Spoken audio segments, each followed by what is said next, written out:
They called it Custer's Last Stand, a name that echoed across school books, newspapers, and monuments for generations. But behind the legend, behind the glory and the defeat, lay a deeper story. A story of arrogance, of broken treaties, of bravery on both sides, and of a clash between two worlds that could not exist side by side. It was June 1876, when Lieutenant Colonel George Armstrong Custer rode into the valley of the Little Bighorn in what is now southeastern Montana.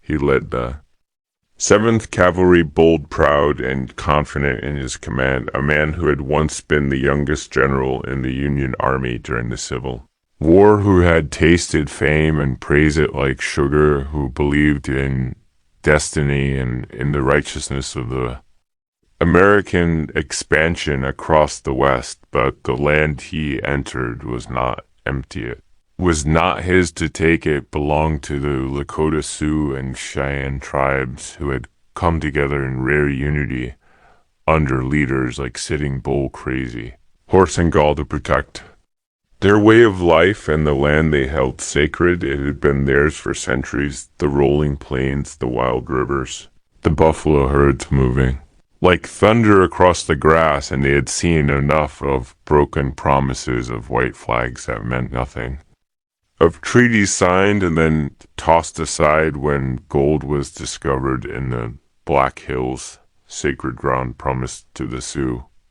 The floodgates opened, settlers poured, and miners followed, and soon soldiers too. Despite clear treaties, the government looked away, and the tribes who had once tried peace saw only one option left: resistance. So they gathered thousands of them, warriors, women, children, elders. Entire camps built together under one sky, a defiant heartbeat pulsing in the heart of the plains. And into this world rode Custer with orders to push the native resistance back onto reservations, to break their will and scatter them.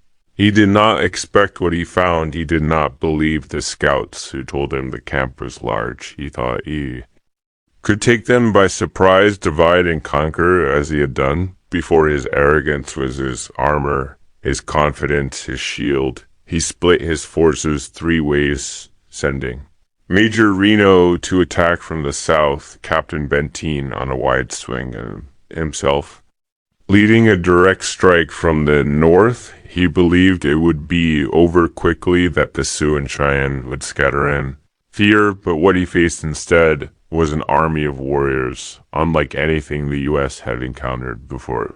Thousands of men on horseback, swift, disciplined, fierce, and ready. They did not run. They did not break. They surged forward like a living wave, and within minutes, Custer knew he was wrong. The fight began with the roar of gunfire, the cries of warriors, the thunder of hooves. Reno was driven back in chaos. Benteen never reached the fight in time.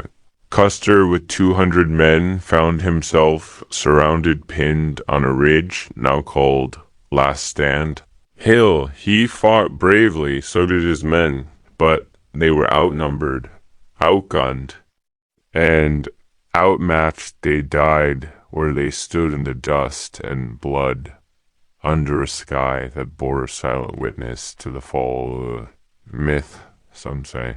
Custer fired the last bullet into his own head.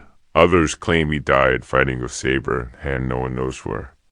Sure, because no white soldier survived the battle, ended with silence.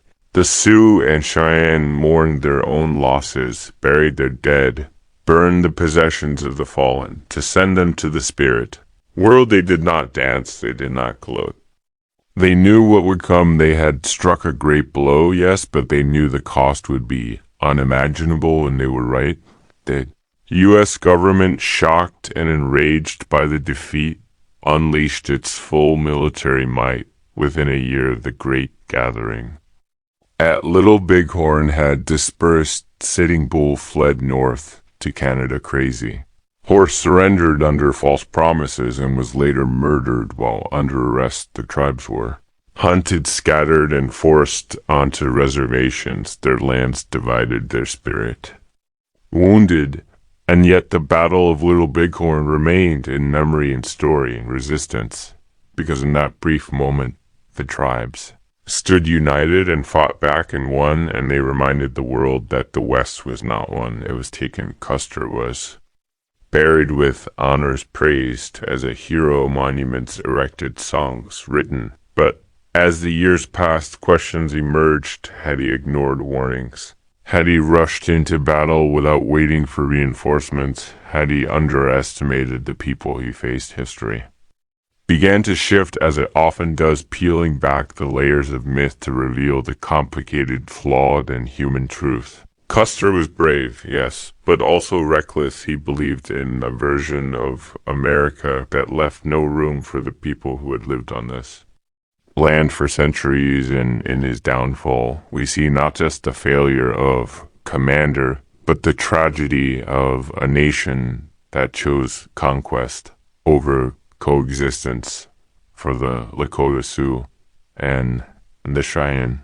The story endures in a different way, not as a tale of defeat, but of defiance of a moment when the earth shook with the roar of a united people saying, no, not this time.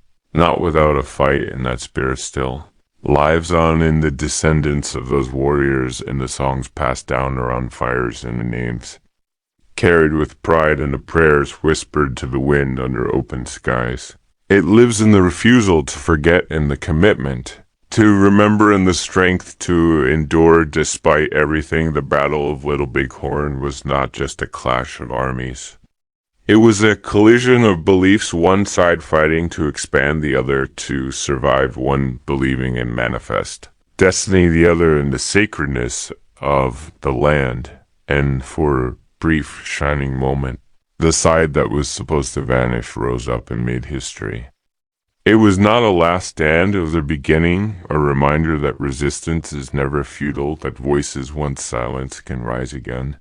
That memory is stronger than myth, and that courage does not belong only to the victors, but to those who dare to stand, even when they are told to kneel. So let us remember this story not as it was painted in glory, but as it truly was, painful, raw, powerful, a warning and a legacy, because in the end it was not Custer's name that thundered across the plains, but the names of those who stood beside Crazy Horse, who followed Sitting Bull, who loved their land and gave everything to protect it, and those names still ride on the wind over the hills of Montana, over the waters of the Little Bighorn, reminding us that the past is not gone. It is watching, waiting, and asking quietly, what will we choose to remember?